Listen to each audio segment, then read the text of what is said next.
미군의 핵추진 항공모함이죠. 로널드 레이건호가 북한의 코앞까지 출격할 수 있다고 합니다. 먼저 레이건호, 여러 번 소개를 해드렸기 때문에 말이 필요가 없습니다.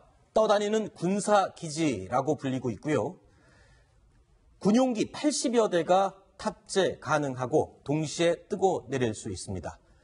군사기지가 바다 위에 떠다니는 셈입니다. 그런데 이 레이건호, 이 한반도 인근까지 왔다라는 이야기 몇 개월 전에만 해도 저희가 보도를 해드렸었는데 이번에는요, 우리 군이 미군 측에다가 로널드 레이건호를 보내달라라고 요청을 해서 미군이 보내게 됐습니다.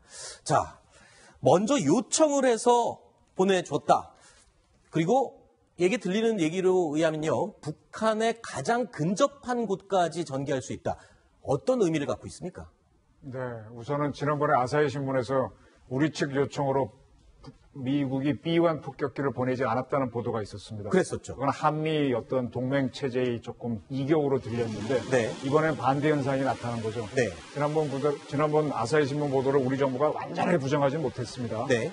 그래서 지금 우리 정부내에서도 두 가지 서로 다른 생각을 가진 조직이 있는 걸로 보이는데 네. 이제 그 어떤 반대 현상이 일어난 거죠. 그래서 지금 동해 쪽으로 오는 거는 동해 쪽으로 북한이 계속 미사일을 발사해서 그런데 저는 개인적으로 네.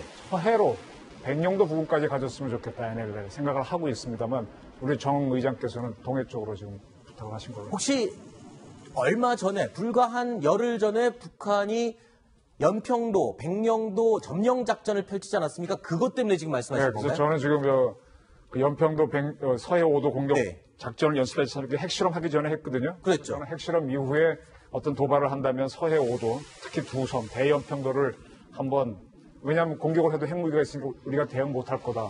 네. 할 가능성이 있다고 보고 있습니다. 예. 차원도 있고 또 그쪽으로 가야만 평양도 가깝고 북한의 핵시설도 가까이 있고 해서 한번 동해안은 어차피 다 실험실이고 핵실험장이고 그렇지 않습니까? 네, 섬이 없죠, 별로. 네, 그래서 예. 한번 저쪽으로 갔으면 좋겠다 싶은데 그건 뭐 두 군이 결정할 사항. 네, 김종국 실장님은 네, 어떻게 보십니까?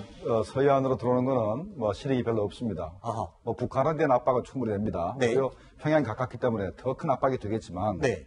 우리 항모전단이, 미국의 항모전단이 서해안에 들게 되면 중국이 가만히 있지 않습니다. 그렇겠죠. 중국의 항모가 다시 출항하게 되고, 이게 북한과 한미연합군의 대결이 아니고, 잘못하면 미국과 중국의 대결이 되기 때문에, 네. 그래서 서해안으로 들어오면 굉장히 조심스럽고, 지난번에 천안함 폭침, 2010년도 천안함 폭침하고 연평도 폭격 직후에 미국의 항모 전단이 군산 앞바다까지 올라온 적이 있습니다. 네. 그때 중국의 반응을 보면은 네. 거의 뭐랄까 평등한 상태였거든요. 네네. 그렇기 때문에 중국을 우리가 압박을 해서 중국이 북한에 대한 제재를 이렇게 할 수 있도록 우리가 이렇게 촉구하기 위해서는 항모전단이 서해로 오는 것은 좀 곤란합니다. 그렇군요. 일단 서해보다는 동해가 지금 상황으로서는 북한을 압박하기에는 좋은 위치, 다른 나라들의 마찰 없이 지금 적전을 전개하기에는 좋을 것 같다라고 말씀해 주셨는데, 그래도 북한과 가장 인접하게 미국의 핵추진 항공모함이 가까이 간다. 러시아 쪽도 굉장히 긴장을 하지 않을까요? 어떻습니까? 러시아는 지금 블라디보스토크 극동함대에는 항공모함이 없습니다. 네. 순양함 옛날 구형이 있고 그다음에 알라이버크가 아니고 뭐죠? 이기스 구축함 그들이 얘기하는 그런 것이 몇 척이 있는데 그렇게 전력이 많지 않기 때문에 네. 그냥 뭐 별로 움직임은 없을 겁니다. 네. 자, 이런 가운데 트럼프 대통령이 또 본인의 SNS를 통해서 이런 입장을 밝혔습니다. 우리 한국이 미국의 첨단 무기를 추가로 구매할 수 있도록 허가를 했다. 이런 말을 했습니다. 한국과 일본이 미국산 첨단 군사 장비를 상당히 확대된 규모로 사게끔 허용할 것이다. 이 발언은 어떤 의미를 갖고 있는 겁니까? 제가 볼 때는 말이죠. 정말 트럼프 대통령이 왜 저렇게 앞서가는지 잘 모르겠어요. 분명히 한미 정상회담 할 때는 일단 첨단 군사 장비를 이렇게 논의하는 정도 됐는데 자기가 기자회견 할 때는 수십억 불까지 돈까지 얘기를 하면서 그걸 뭐 한국에서 사갈 요구를 표명했다는 식으로 얘기를 하니까 제가 볼 때는 그게 무슨 견인지는 모르겠어요. 지난번에 우리 6월 달에 한미 정상회담 했을 때도 그랬지 않습니까? 그 당시에는 얘기를 안 하다가 곧 돌아서가지고는 정상회담 자리에서 얘기 안 하다가 바로 끝난 직후에 뭐 사드 배치 비용 문제도 자꾸 나오고 한미 FTA 뭐 폐기 문제도 나오고 네. 나왔듯이 요번에도 또 저렇게 나온 거 보면은 좀 뭐랄까 신의 성실의 원칙이 좀 어긋나지 않나 생각이 좀 들어요. 네. 어떻습니까? 청와대에서도 지금 트럼프 대통령의 저 발언에 대해서 글쎄 무기 추가 구입에 대한 허가 이 부분에 대해서 논의하지는 않았다라고 그 발언 자체를 부인했는데요. 그러니까 뭐 공식적인 발표는 나와야 되겠죠. 지금 좀 앞서가는 걸로 보는데 지금 우리 형편을 좀 말씀드릴게요. 우리가 지금 그린파인 레이더하고 사드 레이더 미국 거 갖고 있지 않습니까? 네. 이 두 레이더 모두 24시간 365일 가동 못합니다. 왜죠? 우리 사람도 24시간 365일 안 자고 일하면 어떻게 됩니까? 지치죠. 죽죠. 360일. 그 레이더도요. 계속 키면은 그 다운됩니다. 아, 그렇군요. 그래서 이렇게 껐다 켰다 해야 되거든요. 그 어떻게 하는가 하면은 이제 위성이나 또는 어떤 휴민트로 뭔가 이상한 게 있으면 그쪽을 보장할 때 집중적으로 보는 겁니다. 네. 다시 말하면 그린파이나 미제이 사드조차도 비는 시간이 있다는 겁니다. 네.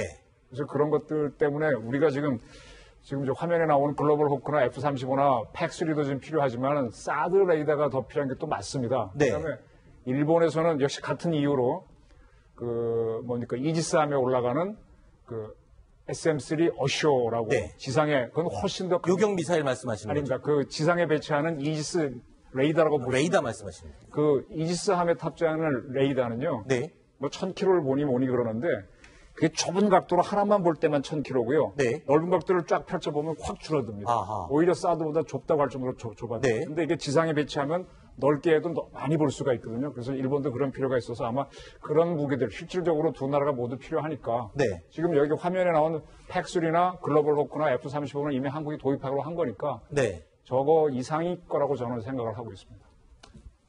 그 문재인 대통령은 우리 국방부에 대해서 왜 북한군을 이렇게 우리 스스로 막지는 못하느냐 이런 부분에 대해서 질책을 한 적이 있고요. 네. 그다음에 그 전시작전권 이것을 좀 빨리 좀 조계 환수하자 뭐 이런 좀 그 기조를 견제하고 있습니다.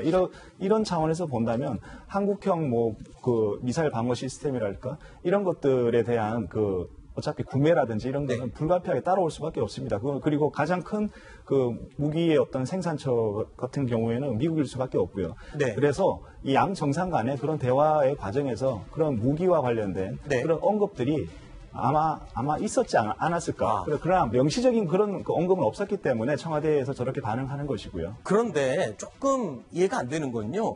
사실 우리 한반도 둘러싼 이 상황 정말 극한의 긴장 상황으로 빠져들고 있지 않습니까? 그런데 그 상황을 좀 보고 말을 꺼내야 되는 거 아닌가, 트럼프 대통령이요. 그러니까 비즈니스 전문가여서 그런가요? 이렇게 위기 상황에서 장사하는 얘기, 무기 파는 얘기를 꺼내는 걸 보니까 그닥 이렇게 달갑게 들리지만은 않거든요. 지금 사업도 해야 되고 국내 네. 지지도 해야 되고 또 미국이 지금 세계적으로 우월성에 있는 거는 그 월마트 같은 그런 물류 산업하고 네. 군수 산업밖에 없거든요. 그러니까 저렇게 할 필요가 또 자기는 느꼈겠죠. 네. 자, F-35A는 내년부터 해서 순차적으로 40대로 도입하기로 계약이 돼 있기 때문에 그 끝난 문제고. 네, F-35는 글로벌 호크도 마찬가지. 앞당겨 도입하기로 했죠. 그렇죠. 글로벌 호크도 우리가 이제 사기로 했기 때문에 네. 이건 다 계약이 다 끝난 상태입니다. 그런데 페이트리엇3는 저건 아닙니다. 왜 그런가면 저 사람들이 판다 그래도 살 필요가 없어요. 우리가 천국 미사일이라고 해가지고 네. 비슷한 성능 가진 걸 우리가 개발했기 때문에 금년 중에 벌써 양산 중에 있습니다. 그러면 지금 트럼프 대통령이 본인들이 좀 빨리 팔아치우고 싶은 무기들 지금 빨리 사라고 이렇게 압박 넣는 거 아닙니까? 페이트리엇 살 필요가 없고 네. 차라리 살려면은 사드를 사는 게 좋습니다. 사드 아니면 네. SM3를 사야 되지. 페이트리엇3는 우리 국산화가 거의 됐기 때문에 살 필요는 없을 것 같아요. 글쎄요. 그러니까 우리의 위기 상황, 이 불안한 안보 상황을 이용해서 이 미국이 갖고 있는 필요 없는 무기들을 좀 팔아치르는 그런 분위기는 아닌가 이런 의심도 드는데요. 미국이 필요 없는 무기는 아니고요. 미국도 이제 우리도 T-50 수출하려고 뛰어다니지 않습니까? 네. 마찬가지고 우리가 필요하면 사는 거거든요. 지금 우리 이지스 구축함이 세 척이 있는데 거기에 SM-3가 없습니다. 레이더만 좋은 거 있고 네. 주먹이 없거든요. 그래서 당장 우리 이지스함을 잘라가지고 SM-3 미스를 넣어야 되니까 SM-3단지 이건 실질적으로 우리가 필요한 미사일입니다. 그렇군요. 문재인 대통령 같은 경우에는 대선 후보 시절에 네. 이런 말을 했습니다.